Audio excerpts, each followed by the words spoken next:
Bueno, seguimos con las presentaciones. Yo voy a hablar del tratamiento endovascular del TEP. Primero voy a hacer una breve introducción, ¿no? Bueno, es una enfermedad, como sabéis, muy prevalente en todo el mundo, sobre todo en el mundo desarrollado, cuyo origen es normalmente en una trombosis venosa profunda. Hay varios, es importante tener claro a la hora de tratar esta patología, tener claro o clasificar el TEP correctamente en riesgo bajo, intermedio o alto. Yo uso la clasificación, nos gusta mucho usar la clasificación de la Sociedad Americana de Cardiología, en el cual pues el TEP leve, que es el TEP que simplemente se trata con anticoagulación, pero luego tenemos el TEP submasivo, que se corresponde con el TEP intermedio y de riesgo intermedio, y el TEP masivo, que se corresponde con el TEP de riesgo alto. ¿Por qué es importante esto? Bueno, esto es importante primero porque tanto el intermedio o submasivo como el masivo, el riesgo alto, pues conlleva una mortalidad a los 3 meses muy significativa, de 21 y 58% respectivamente, aproximadamente, depende de la serie, y esto justifica una intervención endovascular o sistémica más allá del tratamiento únicamente con la heparina, que como veis todos esos TEPs se tratan con heparina, pero dependiendo de la gravedad del mismo, pues se añade otro tratamiento adicional. Es importante pues conocer cuál es la clínica del TEP, tenemos para señalar, cuál es la clínica del TEP masivo, que siempre es aquí, arriba, ¿no? Vale. Que conlleva una clínica de inestabilidad hemodinámica, el TEP masivo, que requiere drogas inotrópicas para mantener las presiones arteriales en estos pacientes. Ese es un TEP que requiere, no sé si se me escucha bien solo con... No, pero es en casa. Ah, que claro, aquí estoy. El TEP de riesgo alto es un TEP que tiene manifestaciones clínicas, ¿vale? Manifestaciones clínicas desde el punto de vista de hipotensión.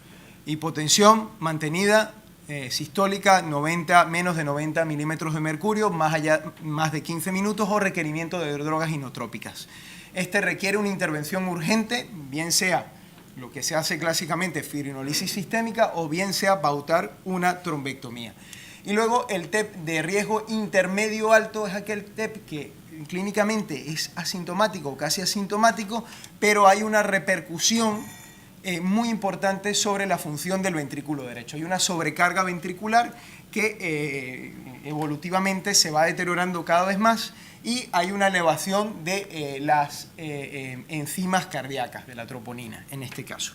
Entonces, en este caso también requiere un tratamiento más agresivo, y así lo justifican la literatura, los estudios que voy a presentar, más allá de la simple anticoagulación.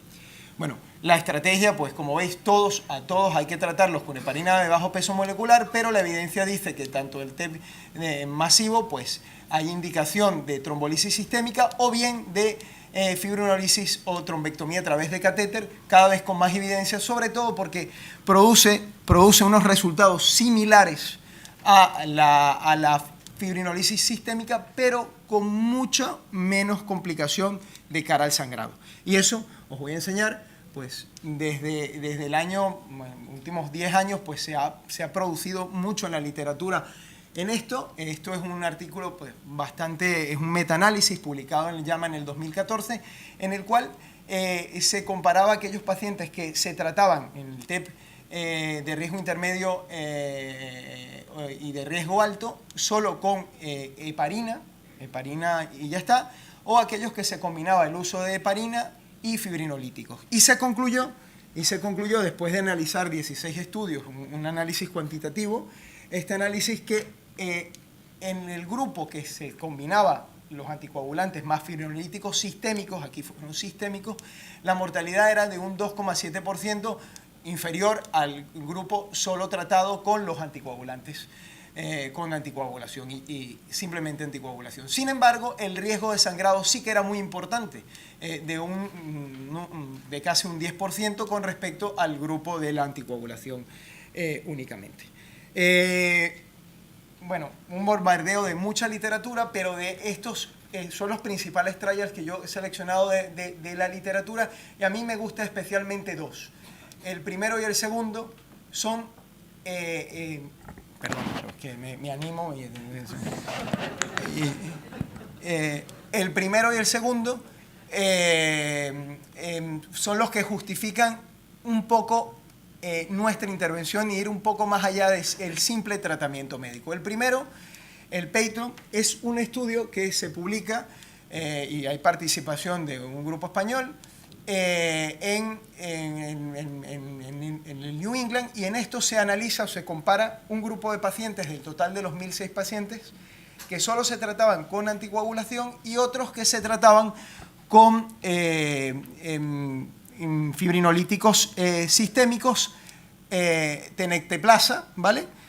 Y se demostró que en el seguimiento se produjo una reducción de la mortalidad, sobre todo en pacientes con TEP riesgo intermedio, o sea, TEP submasivo, en los cuales en el seguimiento evolutivo ecocardiográfico se objetivaba un deterioro significativo sobre la función ventricular. Entonces, seleccionar estos pacientes, por eso es que hay que hacer ecocardiografía en los pacientes con riesgo intermedio, porque son aquellos que no hay clínica. En el riesgo alto no hay duda, son pacientes que están inestables y tienes que tratar, pero en los riesgos intermedios evidencias una sobrecarga ventricular o un sufrimiento ventricular que se va increciendo si haces controles sucesivos. Y esos pacientes, si los tratas selectivamente y de forma precoz, pues disminuyes la mortalidad, ¿no?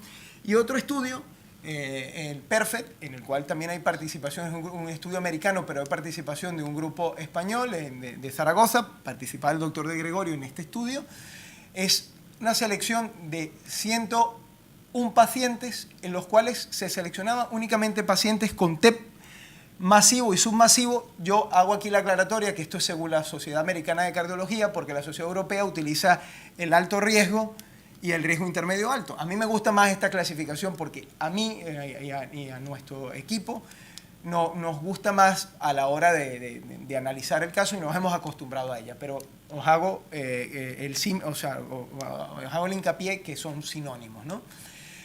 Aquí se seleccionaban pacientes en los cuales o bien masivo, al menos 15 minutos con una presión sistólica de menos de 90 milímetros de mercurio y requerimientos de drogas inotrópicas, y submasivo, alteraciones ecocardiográficas con dilatación del ventrículo derecho, hipoquinesia, en fin, datos de sobrecarga ventricular derecha.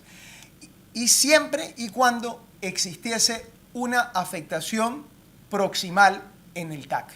Es decir, no se tratan TEPs con afectación únicamente segmentaria.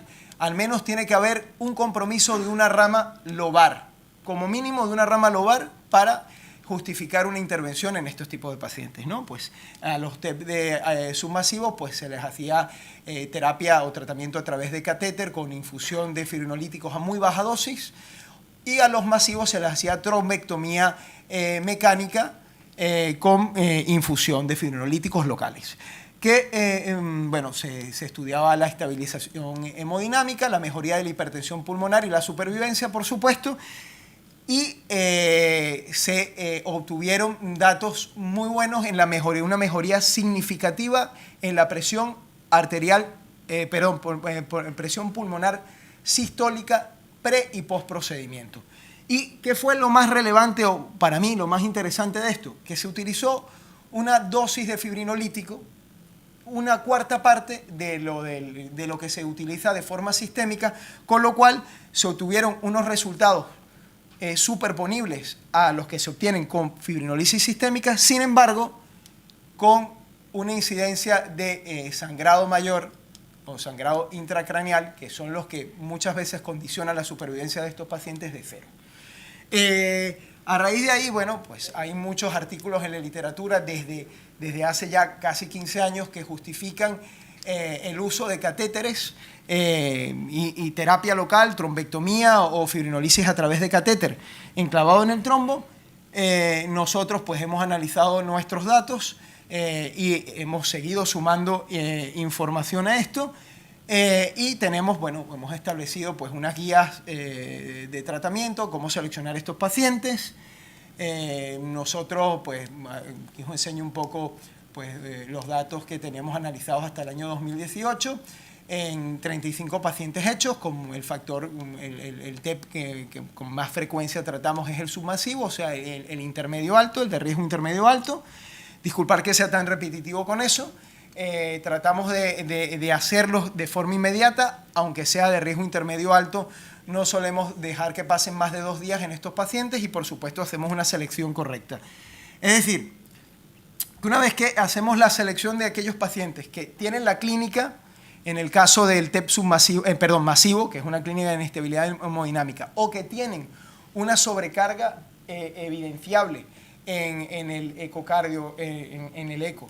En los casos del submasivo, pues revisamos el TAC y evidenciamos si realmente hay una afectación al menos de una arteria lobar. Y es entonces cuando pues, proponemos hacer el tratamiento de estos pacientes. Normalmente el acceso en nuestro grupo lo hacemos a través de la vena femoral derecha, si es permeable. Accedemos a la arteria pulmonar utilizando un catéter pigtail y la combinación de un pigtail con una guía hidrofílica blanda. Una vez que accedemos al tronco de la pulmonar, dejamos el catéter pigtail ahí, podemos corroborar los hallazgos del TAC haciendo una angiografía allí, o si lo tenemos claro, o si el TAC es relativamente reciente,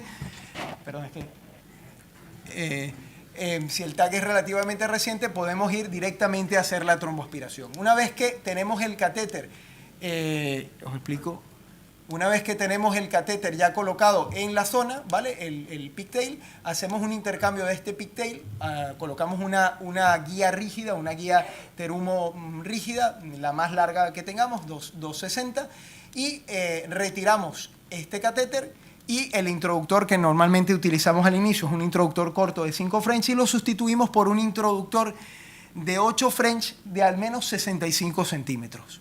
Lo cual nos va a permitir que el introductor avance prácticamente hasta el tronco de la pulmonar e incluso, incluso se puede lateralizar alguno de los dos lados. A partir de allí, nuestra experiencia se basa con la aspiración mecánica del sistema índigo. Avanzamos el catéter, lo enclavamos en el trombo, este que tenemos aquí, y iniciamos la aspiración.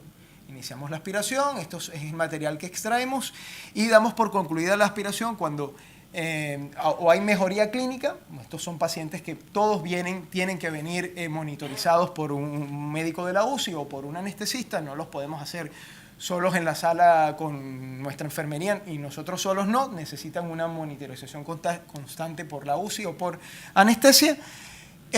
Bueno, este es el tipo de catéter que utilizamos de tromboaspiración.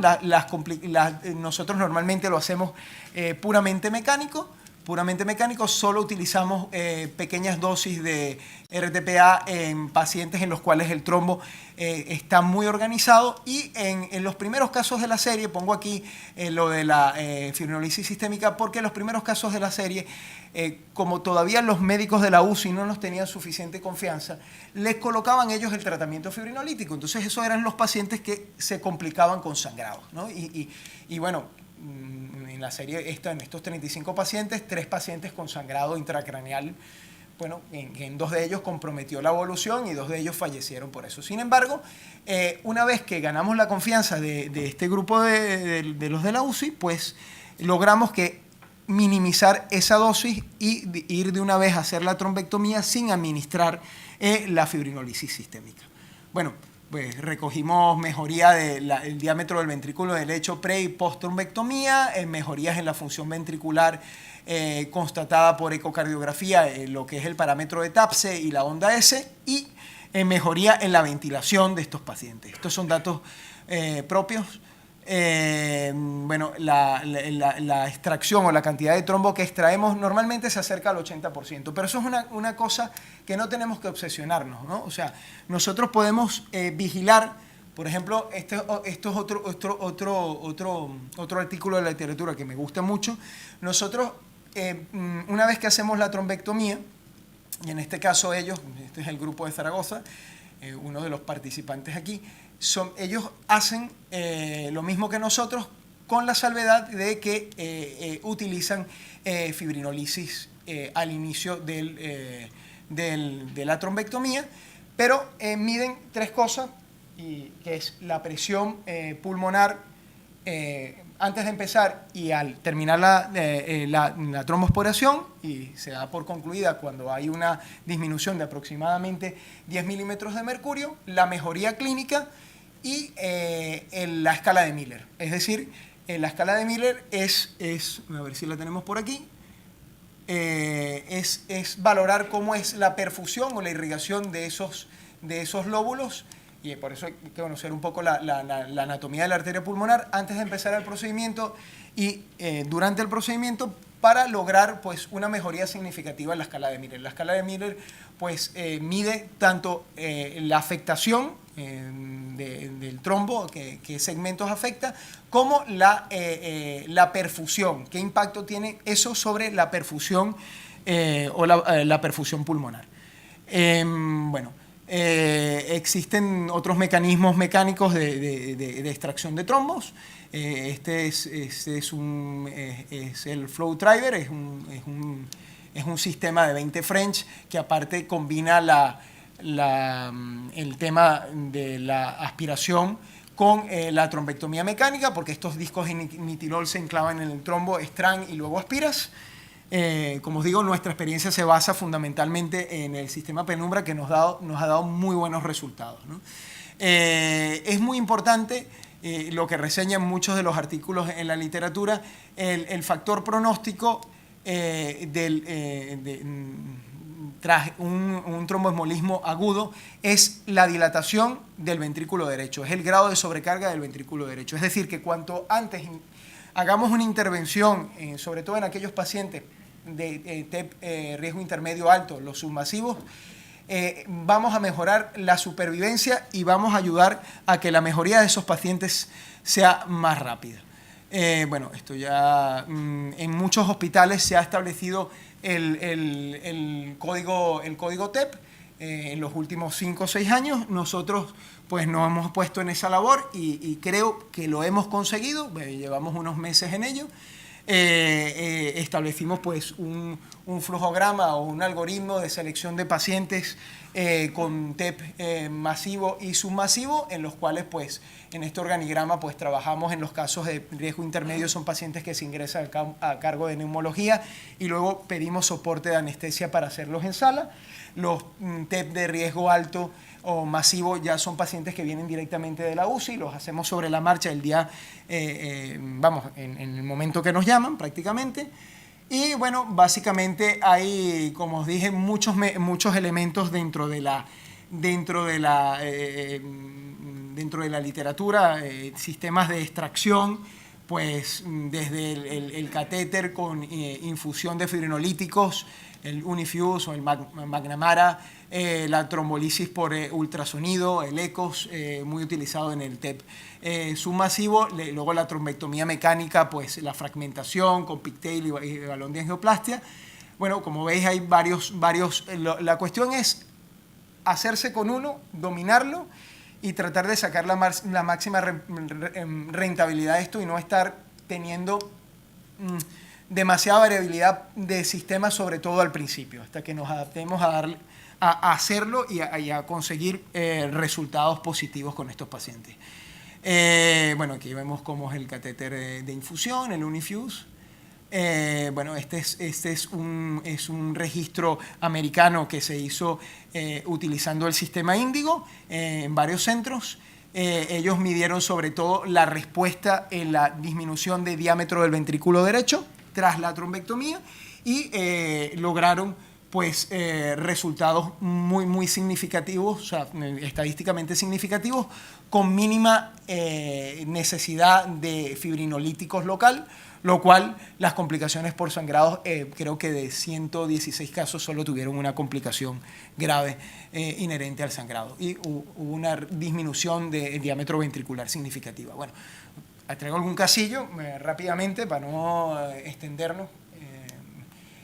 Un paciente de 72 años en el cual, pues, con clínica de TEP masivo, en riesgo alto y confirmación de imagen, disnea súbita de moderados esfuerzos, que además presentó síncope, y aparte este hombre, que no hubiese sido necesario hacerle el ecocardio, pero se le hizo el ecocardio, porque aquí ya no había duda, había inestabilidad hemodinámica. Cuando hay inestabilidad hemodinámica son pacientes que hay que tratar. O sea, que hay que tratar. Y si vuestro centro tiene la disponibilidad de hacer trombectomía mecánica, mejor que hacer fibrinolisis sistémica. Y de eso se trata, de convencer a los médicos de la UCI de que esto es una alternativa que funciona.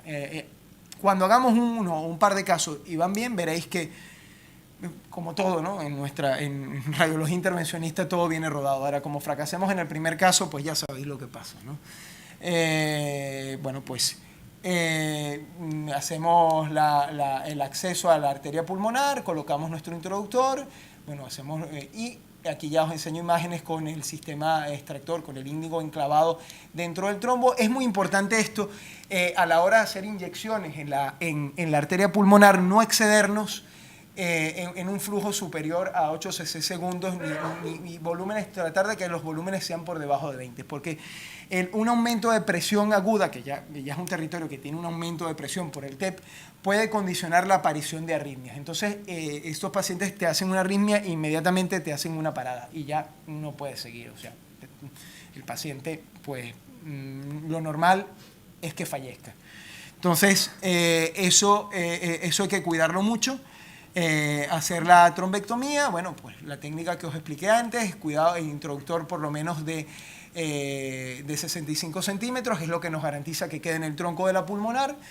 Nosotros con un introductor de 8 French es suficiente, hay gente que usa introductores de 10, pero con 8 French es de sobra. Utilizar un introductor más largo, si utilizáis el sistema de índigo de penumbra, es un poco incómodo porque el siguiente introductor, un introductor de 95 centímetros, de ese a la punta del índigo, que son 110, te deja muy poco espacio de maniobrabilidad. Entonces es mejor utilizar, yo recomiendo esta longitud, que para casi todos los pacientes es suficiente. Creo que ahora sí lo he usado correctamente por primera vez se logra aspirar aproximadamente el 80% del trombo y como veis, pues este es el control final en ese paciente, ¿no? Pues un paciente que se trasladó a planta en 48 horas y fue alta en 8 días continúa en tratamiento domiciliario con heparina. Bueno, os enseño un caso más y ya corto. Este es otro paciente que hicimos pues hace una semana y media, 2 semanas. Es un varón de 83 años con clínica de inestabilidad hemodinámica, con mínimos requerimientos de noradrenalina. Bueno, lo clasificamos pues un TEP de alto grado, TEP masivo. Este paciente, pues ese es ahí veis la afectación, como una afectación central de la arteria pulmonar derecha, de la interlobar, de la lobar superior. Bueno, hacemos todo, el acceso, la arteria previa para focalizar dónde está el trombo e iniciamos la aspiración. Siempre vamos de distal a proximal, ¿vale? De distal a proximal, con mucho cuidado nos enclavamos en el trombo, iniciamos la aspiración y el dispositivo, como la carga suele ser elevada en los casos de tromboembolismo, después de 4 o 5 minutos de aspiración hay que retirarlo y limpiarlo fuera porque se atasca, ¿no?